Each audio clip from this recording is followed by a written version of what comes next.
how to fix your YouTube application not working or opening on Android. So hello guys, welcome back to my YouTube channel. In this quick tutorial, I'll be showing you how you can easily fix your YouTube not working for some reason or it's simply not opening. Then in that case, first just head over to your device's settings. And once you're inside here, just scroll all the way down and simply click on this search or apps.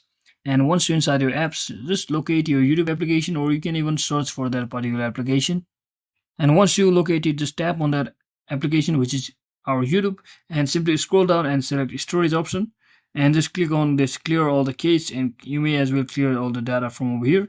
And once you do that, just try reopening the YouTube application, and if it's still not working and it's still closing or not opening correctly, then in that case what you might want to do is just head over to your Play Store and simply search in for YouTube application, and make sure you have updated your application to its latest feature so that there is no any box regarding the application. So as you can see, I've already updated my application over here.